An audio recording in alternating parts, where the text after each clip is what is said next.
Hola, soy José y en esta secuencia vamos a abordar el método de diferencias e indiferencias, o como se lo conoce en inglés por sus siglas, DID, un método cuasi experimental para evaluación de impacto de intervenciones o tratamientos.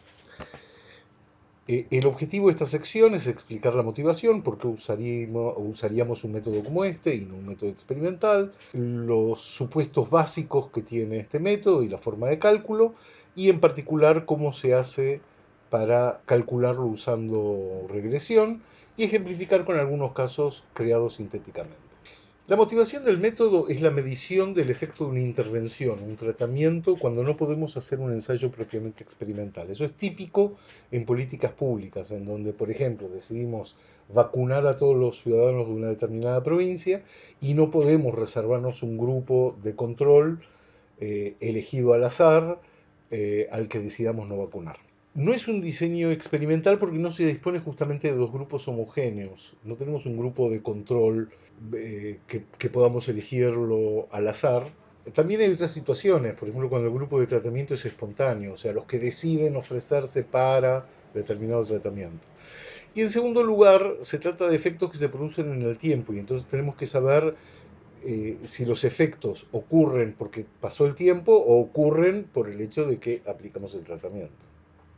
Vamos a tomar un caso imaginario, a medias en realidad. Es cierto que en la Argentina muere mucha gente al año, unos 9 cada 100.000 habitantes por accidente de tránsito, y estos son los valores para estas provincias. Salta, Tucumán, Salta es la que tiene el nivel más alto.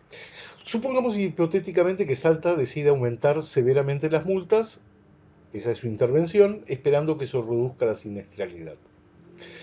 Vamos a suponer que lo hace en una escala arbitraria de tiempo, no nos importa si son años o qué, en el periodo 5. Entonces, lo único que quiere decir es que hay algunos periodos anteriores y otros posteriores. Y observamos lo que pasó entre el periodo 4 y 5, es decir, cuando inmediatamente aplicamos la medida, la tasa bajó. Podríamos cantar victoria y decir que lo logramos, pero pueden surgir dudas. ¿No será una tendencia? ¿No será que esto ya venía bajando y simplemente continuó o se profundizó? ¿O no será que pasó algún otro evento circunstancial acá que hizo que baje y que no tiene que ver con el aumento de las multas?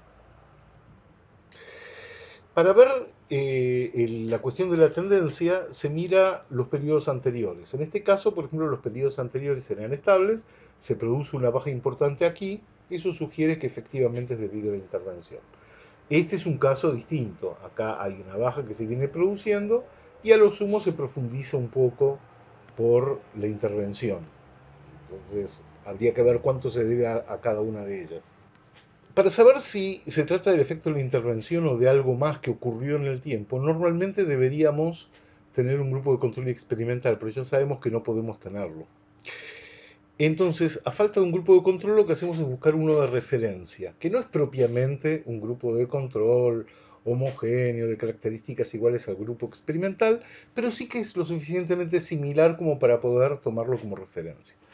En este caso, Tucumán es similar a Salta en muchos sentidos y la vamos a usar como referencia de comparación. Si miramos las dos provincias, vemos que las dos venían siendo estables y que en el momento en que se toma la decisión de aumentar las multas en Salta, se produce un descenso. Puesto que ambas venían siendo estables, podemos suponer contrafácticamente, aunque obviamente no tenemos garantía, que de no mediar la intervención, la situación de Salta hubiera seguido por aquí. Ahora fíjense este caso. En este caso las dos venían efectivamente paralelas y estables además, y bajan las dos simultáneamente. Sin embargo, la única en la que aplicamos la intervención fue en esta. ¿Qué pasó entonces con esta? Bueno, puede ser que no haya pasado nada con el tratamiento y que simplemente se trata de un periodo excepcional, el año de pandemia, o aumentaron tanto las naftas que de pronto la gente empezó a manejar menos, o bien que acá funcionó la intervención y acá funcionó algún otro factor. ¿Eh? Algún factor local de Tucumán que no fue esta intervención, pero que también la hizo bajar. A nosotros nos interesa en todos los casos que haya una evolución paralela previa. Esa evolución paralela no tiene por qué ser estabilidad, puede ser un caso como este, obviamente lineal, o como este, que no es lineal, pero que aún así nos permitiría decir, bueno, si en este punto no hubiera habido intervención, probablemente la historia hubiera seguido por acá, y en realidad siguió por acá.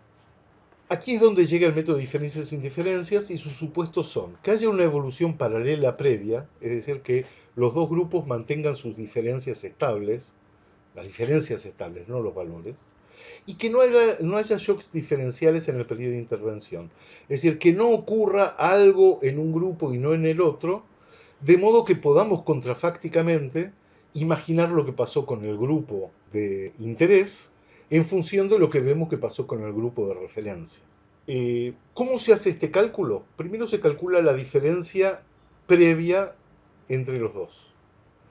Después la diferencia posterior entre los dos y decimos, bueno, la diferencia entre esta diferencia previa y la posterior obedece realmente a mi intervención. Esa es la diferencia en diferencias. Este es un caso sencillo, que de hecho es con el que estuvimos trabajando. La diferencia previa entre Salta y Tucumán es 0,8, la diferencia posterior es 0,3 y de ahí se deduce que el efecto de la intervención fue menos 0,5. La diferencia entre estos dos. Expresado en una fórmula, lo van a encontrar en la bibliografía muchas veces en formas parecidas a esto, es la diferencia a posteriori entre el grupo de tratamiento y el grupo de control o de referencia menos la diferencia previa entre ambos. Ahora, lo cierto es que hasta ahora estuvimos mirando todo como si fuera una única observación, pero no es una única observación. En un caso como este, por ejemplo, tenemos observaciones en distintas intendencias, que siguen su propia evolución. Cuando se trata de un tratamiento, tenemos múltiples cantidades de individuos a las que les pasan cosas no necesariamente idénticas. Lo que disponemos es de datos en forma de panel, se le llama así a datos que son observaciones en el tiempo de unos mismos individuos. Y sobre esto es con lo que queremos trabajar. Y la forma de trabajar es por medio de una regresión.